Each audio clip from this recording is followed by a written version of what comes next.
How's it going, everybody? My name is Gabriel Bowman, and today I'm going to be talking a little bit about finding purpose in life. Very huge topic. If you aren't familiar with my videos as much, I make a lot of different videos, essentially on self-improvement, spiritual self-improvement, as well as emotional, social, everything like that.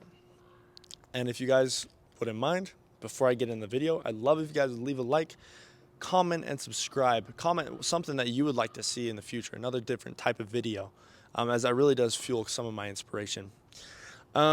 So today, I'm just going to get right into it. Finding purpose.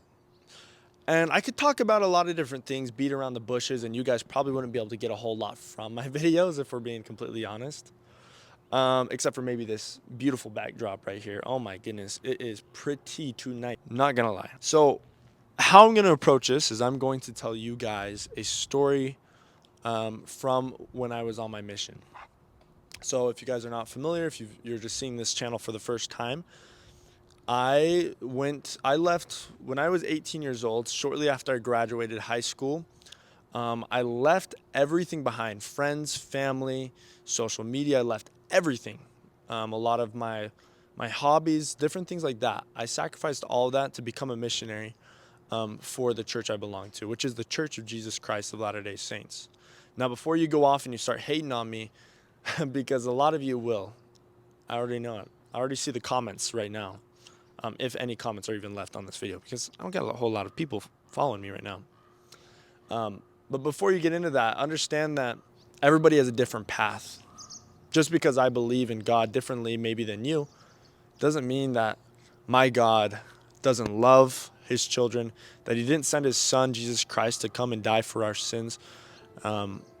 Everything I believe in stems solely on the truth. And I'm not going to persuade you to join my church, because that's not my goal, right? But I want to tell you guys this story because it's definitely impacted everything in my life. And I know that the principles taught will help you find purpose in your life. Anyways, like I was saying, when I was 18, left to go serve a mission. They call you to a random place. You don't really get to choose, but I went to a place called Spokane, Washington, which likely most of you guys have heard of it. I had never heard of it before, which is kind of funny. And that mission's pretty big. It kind of covers Coeur d'Alene, that northern Idaho area, a little bit of Montana, and like a sliver of Canada. Pretty much that whole eastern side of Washington as well.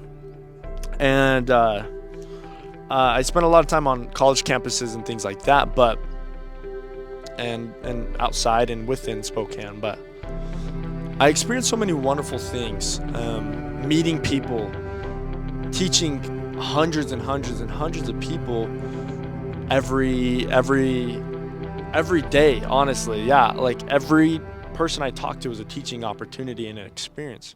Whether they accepted the gospel or not, it didn't really matter, right? It was just having that meaningful conversation, right?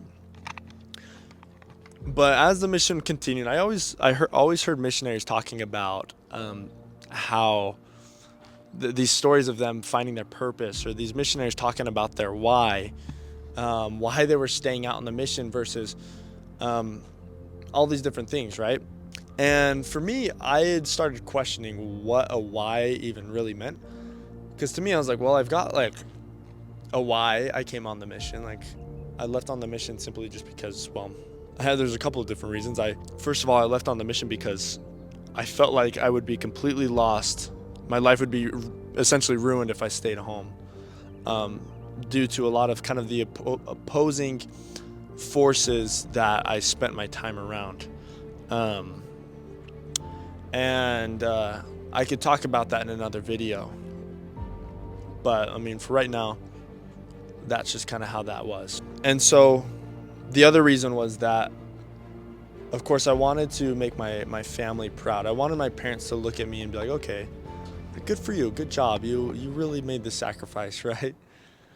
Which is also kind of a weird thing. And then the last reason was, I guess I wanted to come to know I wanted to find clarity, I guess. All three of those reasons were 100% selfish. And I think that caused some issue for me as I continued my mission because, of course, I was able to solve all those problems within the first day of me really getting there. And after that, it's like, well, I didn't really have a why or a purpose going forward. So it set things off a little bit. But what I found as the months went on, actually, within the first couple of weeks, COVID hit. We were locked up. We took our name tags, our white shirts off. We couldn't appear as missionaries anywhere. Needless to say, we were also in a college town where 90% of the population was students. So we were in a ghost town. It was just us and this tiny town in the middle of hundreds and hundreds and hundreds of miles of wheat fields. And gave me lots of time to think.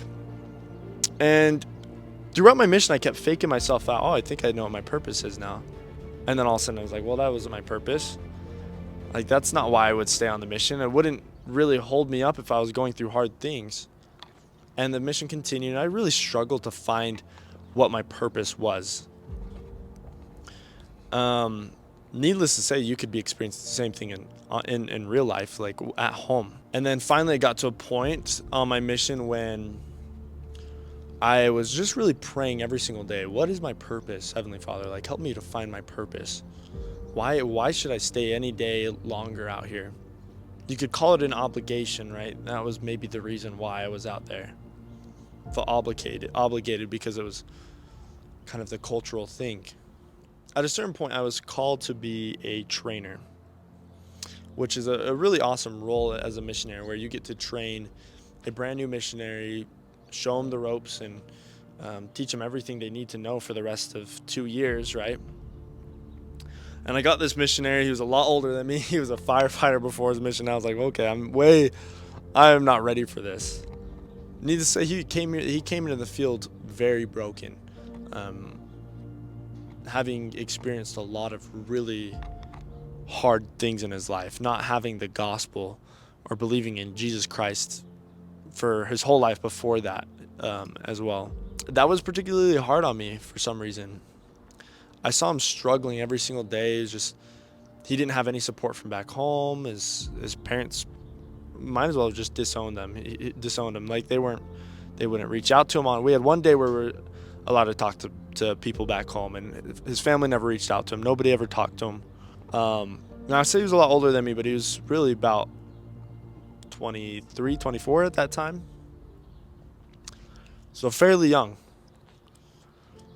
Spent a lot of time back home sleeping in his car and really not having a place to go sometimes. And I grew to really love and appreciate this guy. His name is Tanner. He's a really cool guy. There came a point where we have these things called transfers, where they transfer you out of an area and you go to you essentially leave your companions behind. And it was time that I got transferred, and I was sent to a place called Coeur d'Alene, Idaho, which is a beautiful country, beautiful place. And I was given a lot of duties there to take care of the missionaries, because there's a lot of kind of the same issues. Missionaries who were really struggling, missionaries who didn't want to follow any of the rules, missionaries who didn't want to do this, blah, blah, blah, blah, blah. And it continued. It was a really troublesome area, and I was asked specifically to fix it when I got there. And I struggled and I continued to pray and ask God for help. And one day we got a knock on the door. Missionaries never leave their areas. They aren't typically allowed, unless they are allowed, which is very rare. And this missionary shows up at my door, the missionary that I trained, and he told me, he's like, do you mind if I talk to you in private? And he was brought by one of the mission leaders. And so I brought him in to my room, and I closed the door, and he just starts crying, and he gives me a hug, and he's like, I'm going home. Which, if you're a missionary, if you understand that culture, that's a very hard thing to hear, because all of it's about dedication. All of it's like, you don't know who you're going to be able to impact while you're out there. You don't know who you're going to be able to help. And you're guaranteed to help, whoever knows how many, right? But as he was telling me this, I just comforted him, and knowing that he probably wouldn't have a place to go back to, and he said he just couldn't do it. And we spent a couple minutes together,